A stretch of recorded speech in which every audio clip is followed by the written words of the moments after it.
Sakina Yasir, clinical psychologist. खुश रहिए, मुस्कुराते रहिए, because you deserve a better life. आज कॉन्फिडेंस बिल्डिंग कोर्स के 5th वीक के 5th वीडियो के साथ मैं हाजिर हूं। आज की वीडियो में हम बॉडी लैंग्वेज पर बात करेंगे। बॉडी लैंग्वेज से मुराद है नॉन वर्बल बिहेवियर्स, यानी आपके जेस्चर्स, पोस्चर, आपका आई कांटेक्ट, आपके फेशियल एक्सप्रेशंस, आपका चलना फिरना, ये सब आपकी बॉडी लैंग्वेज होती है। हमारी बॉडी लैंग्वेज और हमारी बात दोनों एक दूसरे को हेल्प कर रहे होते हैं, इसलिए हम ज़रूरी है कि हम अपनी बॉडी लैंग्वेज पे काम करें ताकि जो कुछ भी हम कहें उसके साथ हमारी बॉडी जो है वो उसी तरह से बिहेव करे। मिसाल के तौर पे अगर हम किसी पर गुस्सा कर रहे हैं तो हमारी बॉडी से भी पता चलना चाहिए कि हमें दूसरे पर गुस्सा है। अगर हम किसी पर गुस्सा कर रहे हैं और साथ मुस्कुरा रहे हैं तो इससे दूसरे को मिक्स्ड सिग्नल्स मिलते हैं, मिक्स्ड मैसेजेस मिलते हैं और इनसे वो कंफ्यूज हो जाते हैं और आपका भी इम्प्रेशन अच्छा नहीं पड़ता। यानी आपकी सेल्फ इस्टीम और आपका कॉन्फिडेंस जो है वो इस तरह से लो नज़र आता है। बॉडी लैंग्वेज में सबसे पहले हमने फेशियल एक्सप्रेशंस पे बात करनी है, यानी आपके चेहरे के एक्सप्रेशंस जो होते हैं वो आपकी बात के साथ मैच करने चाहिए। कोई बात आप अच्छी कर रहे हैं तो मुस्कुरा रहे हैं, कोई बात आप तकलीफ दे कर रहे हैं तो उदास हैं। इसी तरह से अगर आप कोई बात जोर देकर कहना चाह रहे हैं तो उससे भी आपके फेशियल एक्सप्रेशन को मैच करना चाहिए। तो इसके लिए क्या करना है? इसके लिए आपने रोज़ आधा घंटा प्रैक्टिस करनी है कि आप मुख्तलिफ डायलॉग्स बोलो और उनके साथ फेशियल एक्सप्रेशंस को मैच करो। इसमें आहिस्ता आहिस्ता आप अपने आप को बेहतर से बेहतर बनाते चले जाओगे।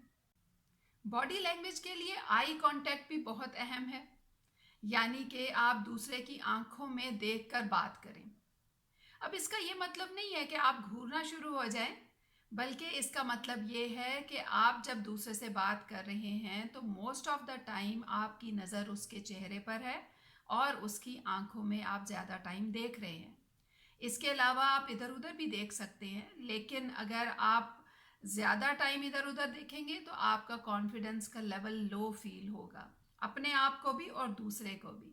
तो इसके लिए आपने क्या करना है, रोज़ आप आधा घंटा प्रैक्टिस करें। बेशक आप शीशे के आगे मुस्तकिल अपनी आंखों में देखकर प्रैक्टिस करें, फिर उसके बाद आप किसी अपने फ्रेंड या किसी बहन भाई के साथ प्रैक्टिस करें और फिर उसके बाद आपने किसी भी ऐसे शख्स के साथ प्रैक्टिस करनी है जिसके साथ आप आई कांटेक्ट इजीली नहीं करते हैं। जैसे कि मिसाल के तौर पे आपके वालिद हैं और वालिद के साथ आई कांटेक्ट करते हुए आपको थोड़ा सा हेजिटेशन होती है, तो आपने उनके साथ प्रैक्टिस करनी है, बगैर उन्हें बताए हुए भी कर सकते हैं। जैसे कि सपोज़ आपने सोचा कि मैंने आज अब आई कांटेक्ट रखना है अब्बू के साथ 5 मिनट के लिए, तो आप गए, जाके आपने जो भी बात करनी थी की और आई कांटेक्ट को रखने की कोशिश की और फिर उसके बाद वापस आ गए और अपने आप को अप्रिशिएट किया कि मैंने बहुत अच्छे तरीके से ये किया। एक और अहम चीज़ है आपके जेस्चर्स, यानी आप अपनी बात को जब दूसरे के सामने बयान कर रहे हैं तो आप अपने हाथों का इस्तेमाल कितना कर रहे हैं। आपने देखा होगा कि इससे पहले मैंने हाथों का इस्तेमाल नहीं किया, लेकिन मोस्टली मैं कर रही होती हूँ। उसकी वजह ये थी कि मैं आपको बताना चाहती हूँ कि जब हम हाथों का इस्तेमाल करते हैं तो कितना अच्छा हम अपनी बात को प्लेस करते हैं। हाथों का इस्तेमाल करके हम आधी बात तो इसी तरह से बयान कर देते हैं, जैसे कि अगर हमने किसी को कहा कि तुमने बहुत अच्छा किया है। अब तुमने बहुत अच्छा किया है ये मैंने बोला, लेकिन मैंने अगर कहा ना तुमने बहुत अच्छा किया है, तो इसका मतलब है कि मैंने उसको आधी बात अपने हाथ से बता दी कि तुमने कितना अच्छा किया है।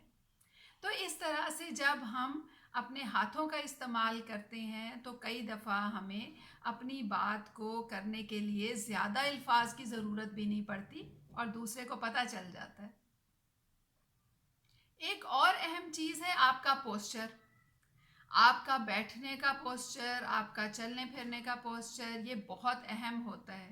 इससे दूसरे को भी पता चलता है और आपको भी महसूस होता है कि आपका कॉन्फिडेंस हाई है।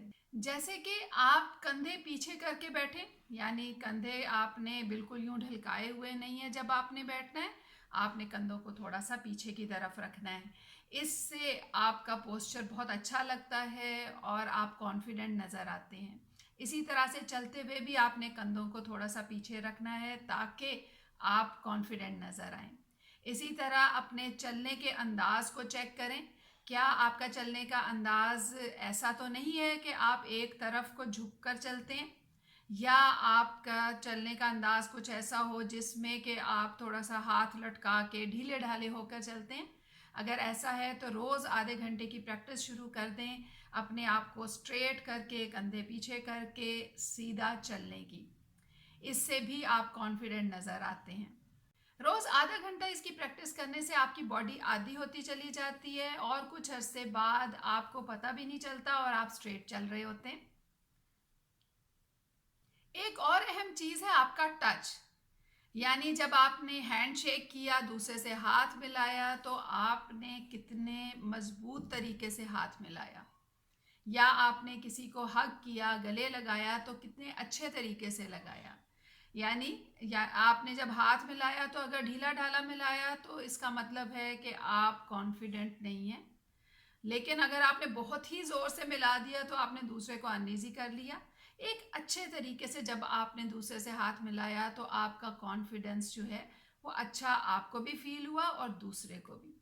इसी तरह से अगर आपने किसी को हग किया तो ये ना हो कि आप उसको सिर्फ टच करो और पीछे हट जाओ, या इतनी ज़ोर से उसको गले लगाओ कि उसको छोड़ो ही नहीं, बल्कि आप उसको एक अच्छी फीलिंग दो। तो ये टच जो होता है ये भी बहुत अहम होता है हमारे कॉन्फिडेंस को बिल्ड करने के लिए भी, और उसको दूसरे के ऊपर अच्छा साबित करने के लिए भी। एक और चीज़ जिस पर हमने काम करना है वो है स्पेस, यानी आप दूसरे से कितना फासला रखते हैं उससे बात करते हुए। ये बहुत मैटर करता है।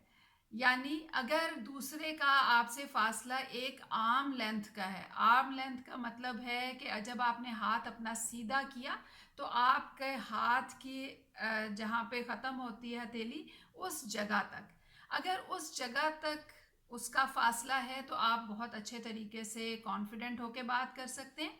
अगर कोई शख्स उससे नज़दीक आपके आ गया तो फिर आपका कॉन्फिडेंस शेक हो सकता है, और अगर कोई शख्स ज़्यादा दूर खड़ा है तो उसमें भी मसाइल होते हैं, उसमें भी आपका कॉन्फिडेंस लूज हो सकता है।